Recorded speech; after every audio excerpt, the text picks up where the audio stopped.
An African American guy named Dre is walking alone at night through a street. A little sports car pulls up and starts slowly tracking him. He gets spooked and changes direction to briskly walk back to where he came. When he turns to see what the car did, he sees it's parked where it was, but the door is open.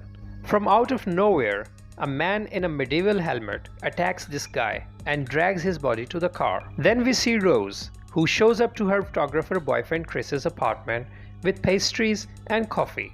They're getting ready to go away for the weekend to visit her family, and he is concerned that they don't know she's dating an African American guy. She assures him that while they will likely say some stupid things, they're incredibly progressive. Her dad would have even voted for Obama a third time if he could have.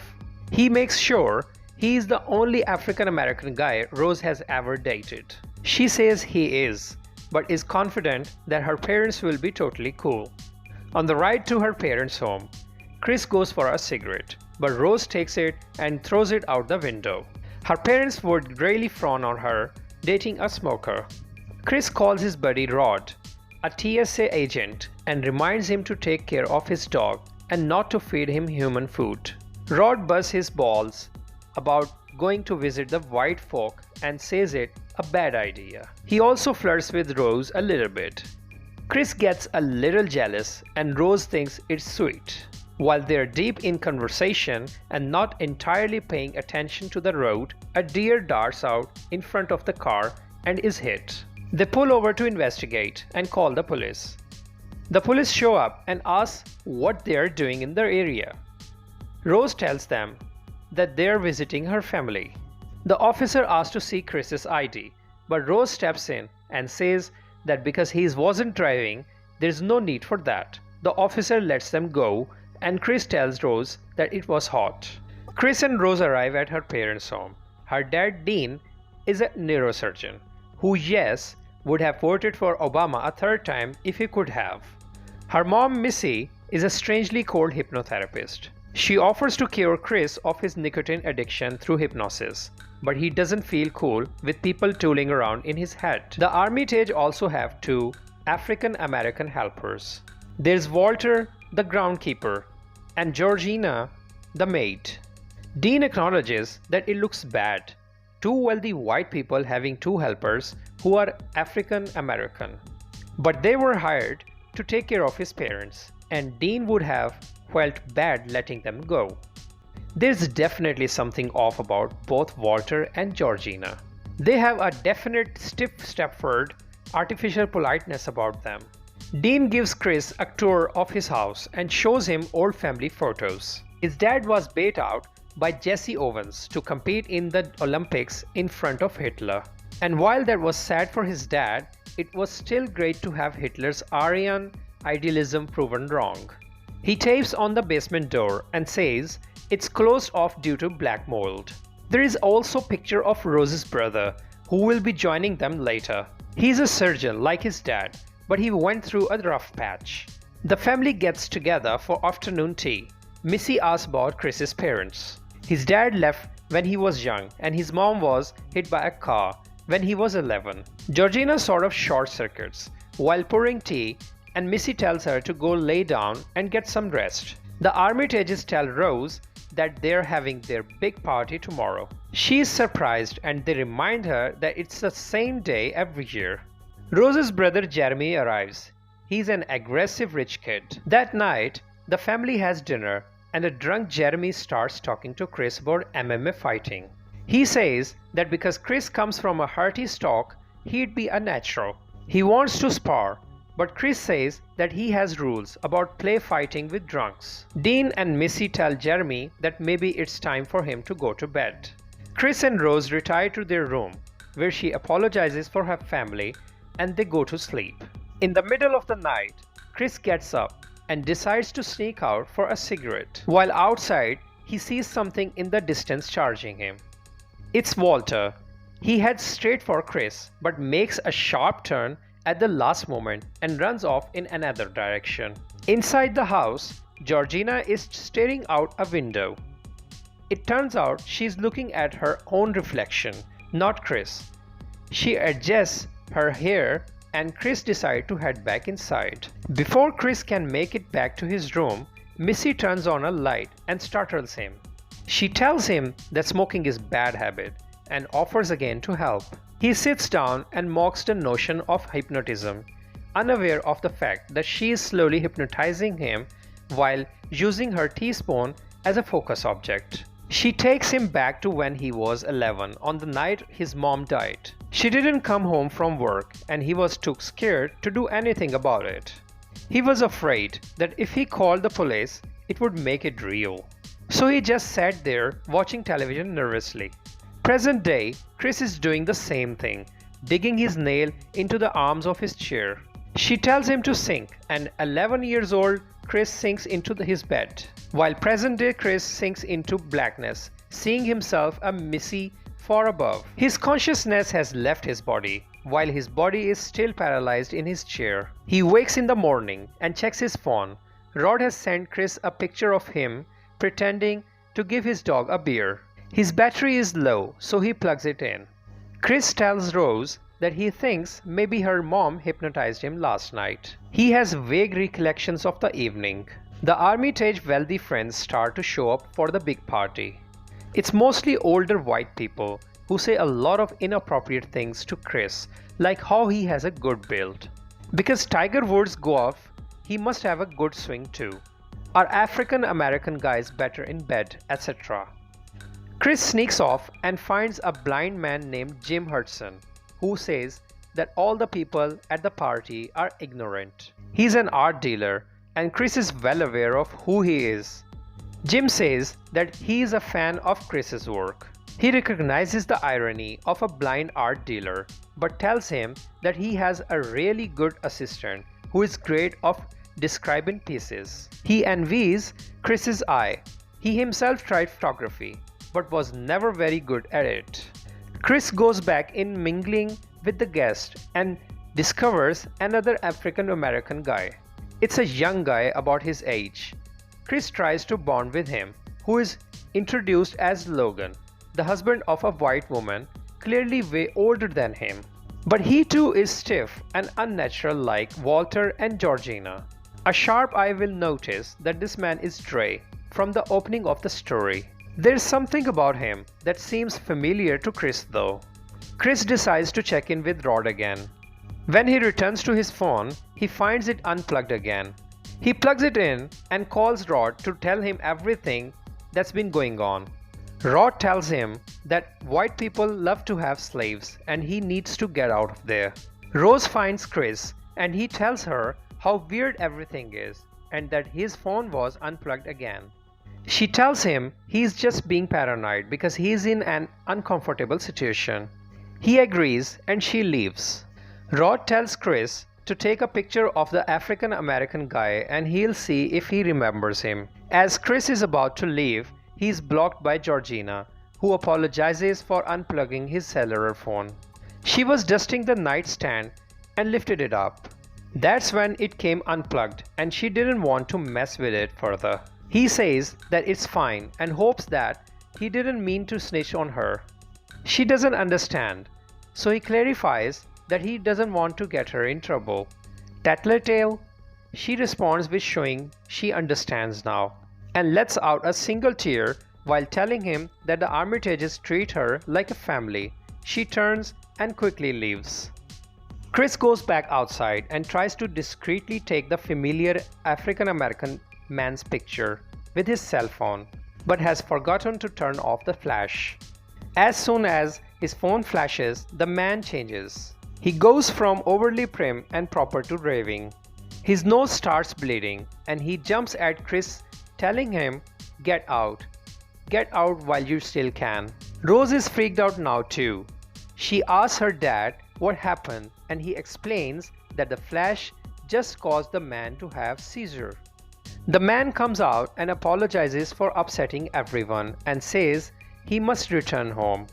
Chris and Rose go for a walk and Chris tells her that he's sure he recognizes the guy and that something strange is definitely going on.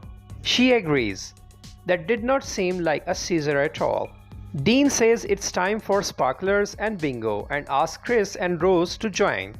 But Chris would rather go for a walk and Rose joins him. They talk out by the lake about his mother's death and how he would never abandon her. Chris says that he'd really like to go home now. Rose reluctantly agrees. She says she'll make up something to tell her parents. Back at the house, a strange, quiet bingo game is going on. Dean holds up a number on his fingers and some of the guests hold up cards that show bingo on them already. Slow pan out reveals that Dean is holding an auction with his guests and next to him is framed picture of Chris. The bingo cards are the paddles and Dean goes up to 10 fingers, never verified but assumed to mean $10 million. Jim Hudson has won the auction. The rest of the guests all go home. Chris goes back to pack his belongings and gets a call from Rod, who tells him that the guy in the picture is a guy they knew who used to work at the movie theater named Dre but went missing. The phone battery dies. Chris notices the closet door is open. He looks inside and finds a red box filled with photos of Rose posed romantically with many other African American guys. Not just guys, there are photos of her with both Walter and Georgina, who don't look at all like the robotic versions of themselves. Rose returns and Chris says that he needs the keys to put his bag in the car. She looks for them in her purse as they make their way out of the house. Jeremy blocks the door. Dean and Missy are there too. Jeremy is all ready to attack, but Missy and Dean tell him to calm down. Chris keeps telling Rose to get the keys and she's looking. Missy and Dean don't want Chris to leave. Chris yells at Rose to find the keys again and Rose stops looking scared. Looks calm and looks up and says very calmly, "You know I can't give you the keys," and shows him the keys were in her hand the entire time. She's in on whatever this is. Jeremy attacks. Dean yells and Missy clings his teaspoon on her glass, causing Chris to sink back into the dark void again. As he sinks back into the void, he hears Dean tell Jeremy to grab his legs so they can take him to the basement. Then Rose comes into the view and tells Chris that he was one of her favorites and blows him a kiss. Rod keeps trying to call Chris, but it keeps going straight to voicemail. He looks up the picture of the guy in the photo and sees that he went missing some times ago, so he goes to the police. Tells a female officer that his boy was kidnapped by white folk to be a slave, just like the missing guy in the picture. She calls in 2 more officers to listen to Rod's story. When he finishes, they all burst out laughing. No one is going to take him seriously. Chris wakes to find himself tied to a chair in front of a mounted deer head and an old TV. He watches a video made by Dean's father that talks about immortality and stuff like that. Chris sees that his fingernails have clawed through the leather arm of the chair and expose the padding. The teacup and spoon appear on the screen again. Ting ting ting, and he's out. Rod tries Chris's phone again, and Rose answers. She says that Chris left 2 days ago and is concerned too. He left in a taxi or an Uber maybe. Rod tells her that he went to the police and she seems concerned about it. He starts to realize that something is wrong, so he tries to record the call. When he goes back to talking to her, she tells him that she knows that he likes her. He tells her that she is crazy and hangs up. Chris wakes up and Jim Hudson is on the screen. He tells Chris that they are going to swap brains. The other people at the party were all about being African American, but Jim couldn't even care about it. What he really wants to be able to see the world through Chris's eye. Dean has perfected the neurosurgery to make this all possible, and Missy hypnotizes the body donors to prep them for the procedure. He'll continue existing in the dark void, but will be able to continue on as sort of a passenger. The flashing is an unfortunate side effect as they saw earlier at the party. Ting ting ting of the teaspoon and Chris is out again. Dean and Jeremy prep Jim Hudson for a brain transplant. Dean tells Jeremy to go get Chris. Jeremy goes down the hall. We see now we're in the basement of the house and finds Chris unconscious. He takes off his restraints and gets an IV ready. Chris wasn't unconscious after all. He stuffed the padding from the chair in his ear to block the sound of the teaspoon. He knocks out Jeremy. Dean starts calling off Jeremy and goes out of the lab area to check on him. Chris rushes him and impales him with the deer antlers from the other room. He knocks over a candle that ignites the blanket covering Jim Hudson too. Rose has earbuds in and isn't aware any of this is going on. Chris goes upstairs and finds Missy. She goes for the teacup and spoon, but Chris beats her to them and smashes them.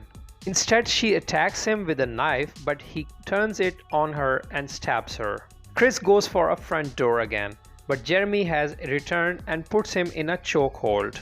Chris breaks free and kills Jeremy too. He runs outside and gets in Jeremy's car. On the passenger seat is the medieval helmet from earlier. He starts down the driveway but hits Georgina. He can't just let her lay there like his mom did, so he gets her in the car and continues down the driveway. Rose whispers "Grandma" and runs down the steps of the now burning house with the shotgun. This is when you realize that Georgina has the grandmother's brain. She wakes up and attacks him. She's yelling that he's destroyed the family. In the process, her wig falls off and we see she has a scar across her head from a brain transplant too. They crash into a tree and she dies. Rear view mirror is blown away. Rose is coming after him with a gun. He begs her to stop, but she's more worried about the condition of her grandma. Georgina was the vessel in which Rose's grandmother brain is now housed. Rose shoots again and misses Chris. From out of nowhere, Walter runs in and tackles Chris with Rose saying, "Get him, Grandpa." During the struggle, Chris grabs his phone and takes picture that flashes. Walter gets up and turns to Rose and says, "I'll take care of him." Obviously, this is Rose's grandfather's brain in Walter because she hands him the shotgun, but he shoots Rose in the stomach, then turns it on himself and kills himself. Chris is slowly getting up, hurt from the car crash and the attack from Walter.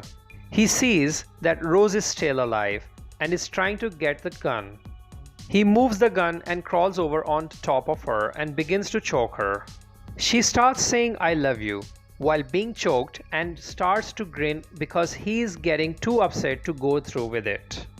Then the police lights appear on the road. Chris gets off of her and puts his hands up. Rose starts weakly calling out help.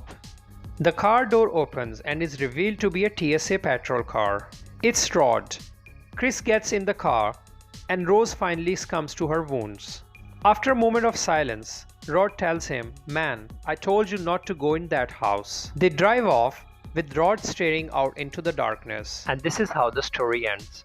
Please subscribe and press the bell icon for more videos. And don't forget to like and share. See you soon in our next video.